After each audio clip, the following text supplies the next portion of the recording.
Ìyábọ̀ Ọbásanjọ́ ṣe gba kámú bí gbogbo ẹgbẹ́ APC lógùn bí wọ́n ṣe fa Yáyì kalẹ̀ bí olùdíje gómìnà ti ìpínlẹ̀ ti Ògùn ọmọọba Dàpọ̀ Abíọ́dún ó mà ti kéde pé sẹ́nitọ̀ Solomon Ọlámilékan Adéọlá Yáyì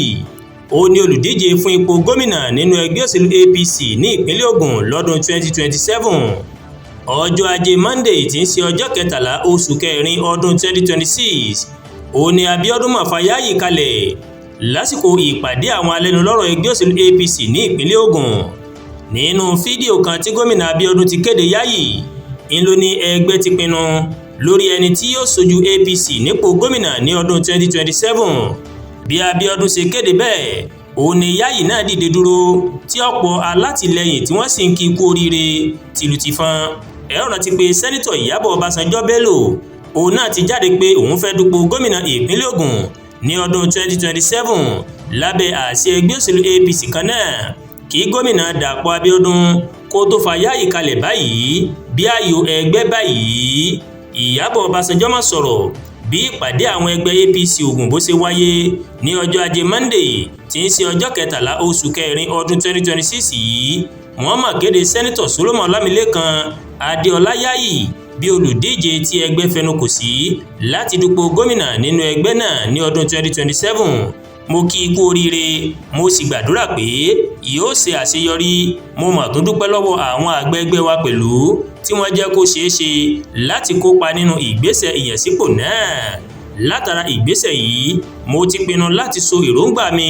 láti dupò gómìnà rọ̀ sí gbogbo ẹ̀yà látìlẹ́yìn mi káàkiri ìpínlẹ̀ Ògùn mo dúpẹ́ gidi lọ́wọ́ yín fún àdúrótì yín tí kò mọ̀ yegin látẹ̀yìnwá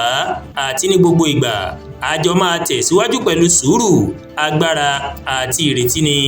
èyí ni ọ̀rọ̀ tí sẹ́nitọ̀ Ìyábọ̀ Ọbásanjọ́ tó mà sọ nígbà tó ń kéde pé òun kò ní tẹ̀síwájú nínú ìdíje sípò gómìnà ìpínlẹ̀ Ògùn mọ́ lọ́dún 2027 ta ni Solomon Ọlámilékan Adéọlá Yáyì wọ́n bí Solomon Ọlámilékan Adéọlá sí ilé ìwòsàn Lagos Island Maternity ní ìpínlẹ̀ Èkó ní ọjọ́ 10 oṣù kẹjọ ọdún 1969 bàbá rẹ̀ ní Àyìndé Adéọlá Ògúnlẹ̀yẹ ìyá rẹ̀ sì ní Àbẹ̀ní Ọlásùnbọ̀ Ògúnlẹ̀yẹ Yáyì ṣe ìgbà kékeré rẹ̀ ní Àlímọ̀ṣọ́ níbi tó ti bẹ̀rẹ̀ ilé ẹ̀kọ́ alákọ̀ọ́bẹ̀rẹ̀ ní State Primary School Àlímọ̀ṣọ́ ní ìpínlẹ̀ Èkó ó lọ sí ilé ẹ̀kọ́ girama Community Grammar School Akówónjọ ní ìpínlẹ̀ Èkó lẹ́yìn náà ló lọ sí ilé ẹ̀kọ́ gbogbonìṣe ìlú Ọ̀wọ̀ ní ìpínlẹ̀ Oǹdó èyí tó ti di Rufus Giwa Polytechnic báyìí níbẹ̀ ló ti gba oyè nínú ìmọ̀ ìṣirò owó olùṣírò àgbà tí a mọ̀ sí Chartered Accountant Yáyì ó sì tún jẹ́ ọmọ ẹgbẹ́ Association of Accounting Technicians awuyewuye ó mà jẹyọ nípa ọmọ ìlú tí Yáyì mà jẹ́ nígbà kan lórí ìpinnu rẹ̀ láti díje gómìnà ìpínlẹ̀ Ògùn àwọn alátakò rẹ̀ wọ́n mà sọ pé ọmọ ìpínlẹ̀ Èkó ni àmọ́ àwọn alátìlẹyìn olóṣèlú náà sọ pé ìbàjẹ́ lásán lélẹ́yìí wọ́n ní ọmọ Yewa ní ìpínlẹ̀ Ògùn ẹni Ọlámilékan Yáyì Àdúràgbà Olúwatóyìn ló ń kàròyìn sí létí láti kàn ní Ẹ̀yà Yorùbá World TV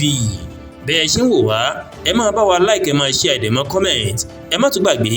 láti bá wa subscribe sórí YouTube channel wa kí wọ́n bá wa tẹ notification bell láti lè máa máa wo ètò wa lọ́kòjọ̀kan tó bá ti gorí ìkànnì yìí ẹ ṣé pọ̀ tẹ́ ń wò wá o a kú iṣẹ́ tàná a kú múra iṣẹ́ tòní àánú Ọlọ́run bá rèé yóò fọ̀ nínú ayé mi àti yín o àmín.